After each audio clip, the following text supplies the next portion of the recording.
Bismillahirrahmanirrahim. Assalamualaikum warahmatullahi wabarakatuh. Selamat pagi semuanya. Apa kabar kalian hari ini? Semoga dalam keadaan sehat, baik, dan selalu semangat. Salam sehat, salam semangat untuk kita semua. Kemudian kakak juga mengucapkan terima kasih kepada Ibu Kurnia sebagai guru pembimbing kami, dan juga terima kasih kepada adik-adik semua yang telah berkesempatan online pada hari ini.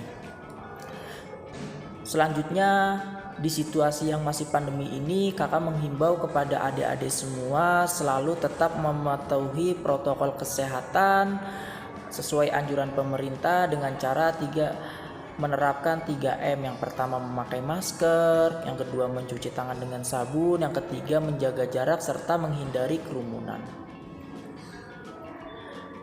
Selanjutnya, adik-adik semua yang kakak banggakan, walaupun kita tidak bisa bertemu secara langsung atau tatap muka, namun demikian kakak berharap dalam proses pembelajaran secara daring ini kalian tetap semangat, tetap belajar, tentunya tetap menjaga kesehatan di rumah masing-masing.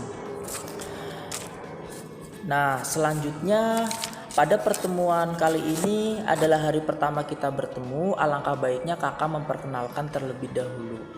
Nama lengkap kakak Ahmad Arifin. Kalian bisa memanggil Kak Arifin atau Pak Arifin. Kakak dari mahasiswa IAIN Salatiga, jurusan Sejarah Peradaban Islam, yang akan menemani kalian belajar bersama kalian beberapa minggu ke depan di mata pelajaran Sejarah Kebudayaan Islam. Di sini kakak akan menerangkan kode poin-poinnya saja, dan adik-adik sekalian tetap membaca materi yang sudah di-share di via grup, WA grup, PPT-nya. Ada yang belum paham bisa dipertanyakan. Kemudian kakak mempunyai pantun untuk adik-adik semua: ke tepi sungai mencari bambu, gali tanah dengan pahat. Selamat pagi buat kamu, semoga sehat dan selalu semangat. Oke, masuk pada materi yang akan kita bahas. Adik-adik, berjumpa lagi di pelajaran Sejarah Kebudayaan Islam. Kita akan membahas materi bab 2, perkembangan Islam masa Rasulullah SAW periode Madinah. Kakak akan menyinggung sedikit materi sebelumnya. Jika adik-adik telah ingat lagi materi sebelumnya, maka adik-adik sudah mempelajarinya dengan baik, yaitu bab 1 periode Mekah. Maka adik-adik telah sudah mengetahui faktor-faktor penyebab hijrahnya Rasulullah. Di antaranya ada yang masih ingat isi perjanjian Aqobah 1, Aqobah 2, dan sebagainya. Materi yang akan kita bahas yaitu di bagian khususnya A, kebudayaan dan kondisi Madinah sebelum Islam. Kakak akan memulai dengan ayat At-Toha, di mana surat ini adalah ketika Rasulullah hijrah ke Madinah. A'udzu billahi minasyaitonir rajim. Bismillahirrahmanirrahim. Illa tansuruhu faqad nasarahullahu id akhrajahu alladhina kafaru ثاني اثنين إذ هما في الغار إذ يقول لصاحبه لا تحزن إن الله معنا فأنزل الله سكينته عليه وأيده بجنود لم تروها وجعل كلمة الذين كفروا السفلى وكلمة الله هي العليا والله عزيز حكيم. Surah At-Toha 9:40, yang artinya, jika kamu tidak menolong Muhammad, sesungguhnya Allah telah menolongnya, yaitu ketika orang kafir mengusir darinya dari Mekah, sedang dia salah seorang dari 2 orang ketika keduanya berada dalam gua. Ketika itu dia berkata kepada sahabatnya, jangan engkau bersedih, sesungguhnya Allah bersama kita. Maka Allah menurunkan ketenangan kepada Muhammad dan membantu dengan bala tentara malaikat-malaikat yang tidak terlihat olehmu. Dan dia menjadikan seruan orang-orang kafir itu rendah, dan firman Allah itulah yang tinggi. Allah maha perkasa, Allah maha bijaksana. Selanjutnya masuk pada pembahasan yang utama, kondisi Madinah sebelum Islam. Diharapkan adik-adik semua bisa mengambil ibroh dan pelajaran, bisa menganalisis kebudayaan masyarakat Madinah sebelum Islam tentunya.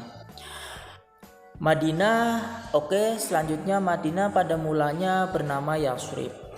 Dinamakan Yasrib karena orang pertama yang tinggal di kota ini bernama Yasrib bin Qaid bin Aus bin Amalik bin Lafud bin Iram, salah seorang anak keturunan Syam, putra Nabi Nuh alaihi salam.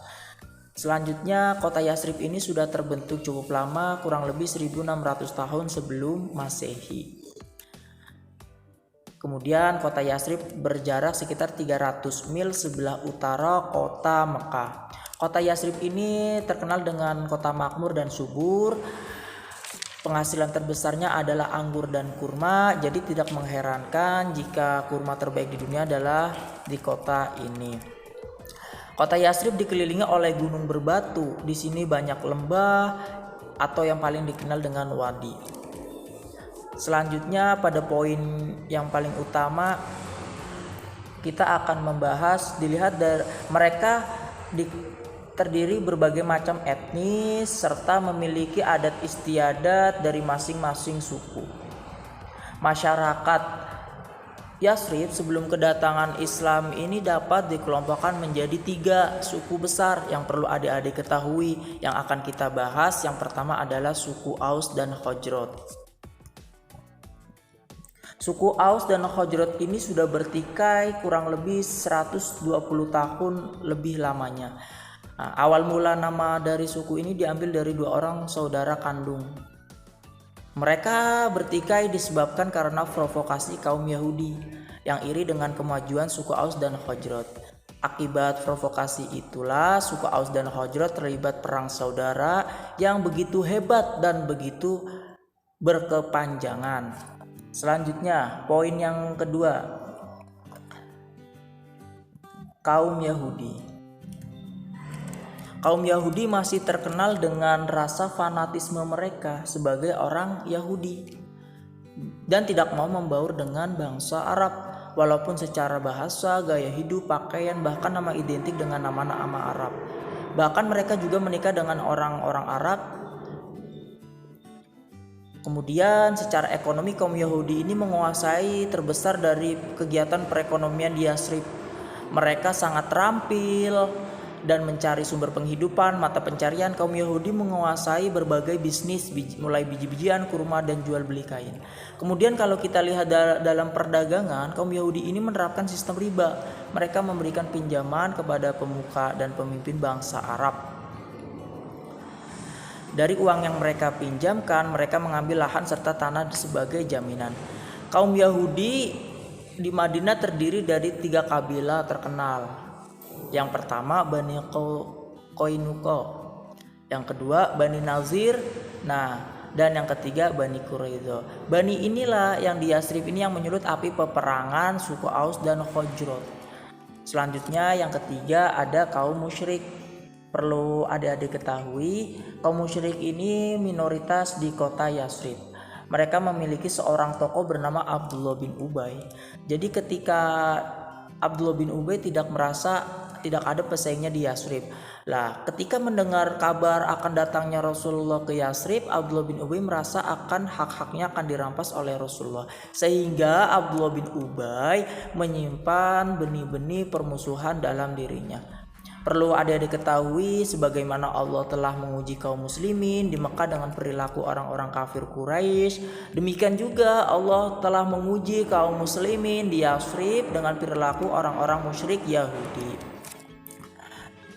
Selanjutnya, kemudian Yasrib ini diganti namanya menjadi Madinatul Munawwarah, kota bercahaya. Setelah kedatangan Rasulullah, kota ini sangat terkenal. Kemudian perlu ada diketahui, jadi masyarakat Madinah pra-Islam sebelum Islam, kalau kita lihat dari masyarakat perilakunya yang dari sisi negatifnya, melakukan riba, senang bertikai, peperangan antar suku, adu domba. Sedangkan masyarakat Yasrib, kita lihat sudut pandang positifnya, ada yang pertaniannya bagus, perekonomian baik, kemudian tanahnya subur dan komoditas pertaniannya yang melimpah. Jadi untuk kesimpulan pada materi hari ini, yang pertama, poin pertama yang adik-adik perlu ingat, Madinah pada mulanya bernama Yasrib. Dinamakan Yasrib karena orang pertama di kota ini bernama Yasrib bin Qaid bin Ubail bin Aus bin Amalik bin Lafuz bin Iram, salah seorang anak keturunan Syam putra Nabi Nuh alaihi salam, dan kota ini sudah terbentuk lama menjadi 1600 tahun sebelum Masehi. Poin yang kedua, masyarakat Yasrib sebelum Islam dapat dikelompokkan menjadi 3 suku, Aus dan Khazraj, kaum Yahudi dan kaum musyrik. Dan yang terakhir, masyarakat Yasrib pra-Islam atau Madinah pra-Islam, kita lihat dari sisi negatifnya, perlakuannya melakukan riba, sering bertikai yang sudah pembahasan sebelumnya, peperangan antar suku, adu domba.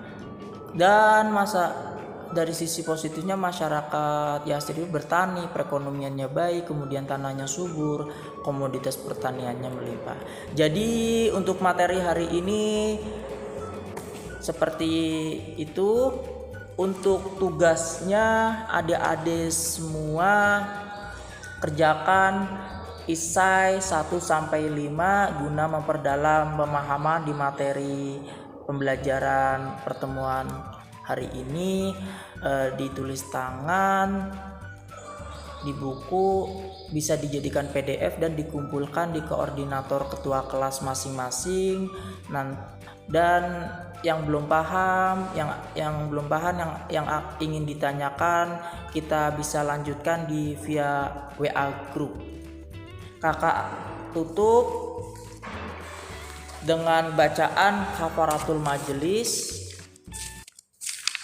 Subhanakallahumma wa bihamdika asyhadu an la ilaha illa anta astaghfiruka wa atubu ilaik. Alhamdulillahirabbil alamin. Billahi taufik wal hidayah. Wassalamualaikum warahmatullahi wabarakatuh. Terima kasih.